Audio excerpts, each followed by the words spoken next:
You can do usability testing and focus testings and mock reviews and early access playtests and betas for as long as you want. But at some point, you're going to have to trust your own instincts and move with confidence.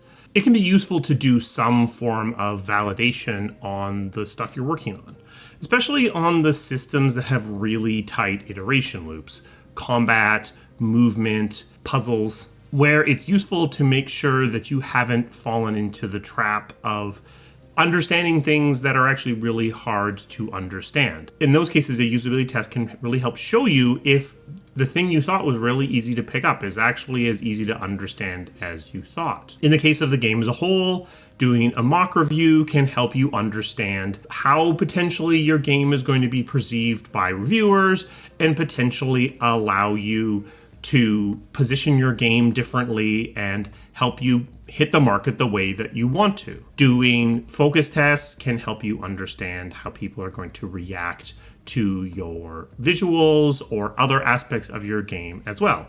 And doing something like Baldur's Gate 3 did and doing a long early access allows you to do your development out loud and really integrate your community into the development process.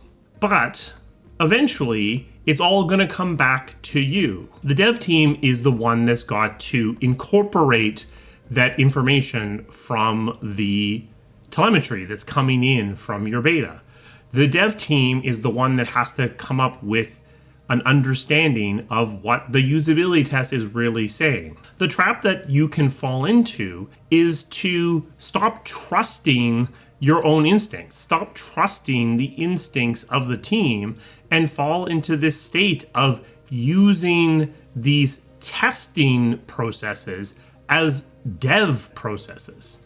No matter how much they want it, the people that run your focus tests are not game designers. No matter how much they wish they might be, the members of your early access playtests are not game developers.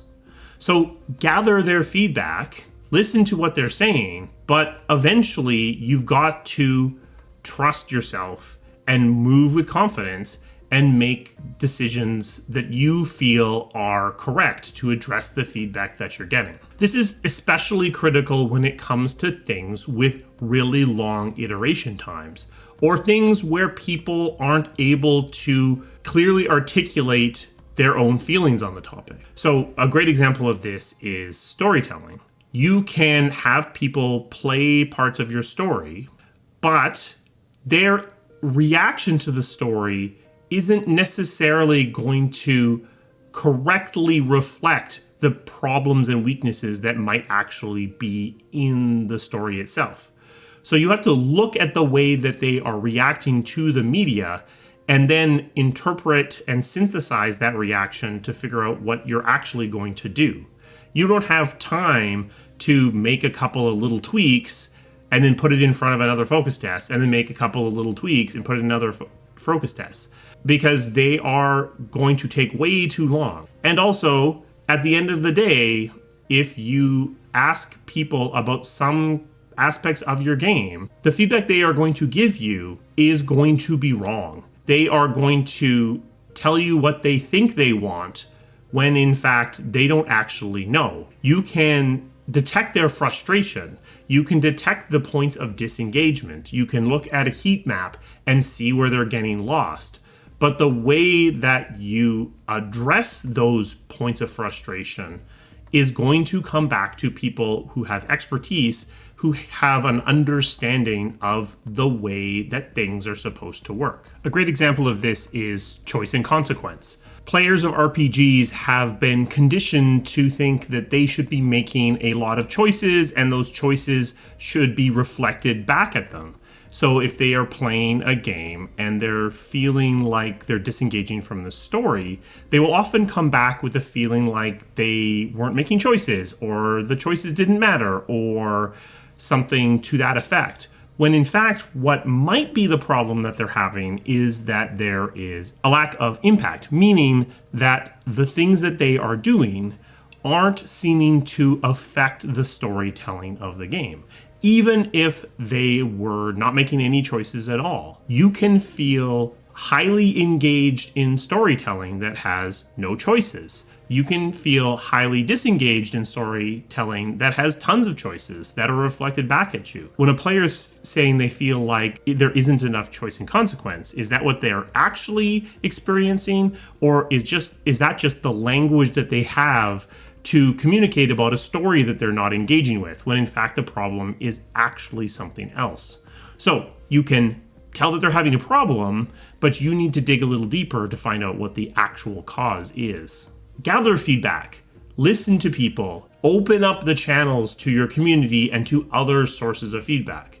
But eventually, at the end of the day, you have to move with confidence. You have to have confidence in your own abilities in order to make the game that you're trying to make.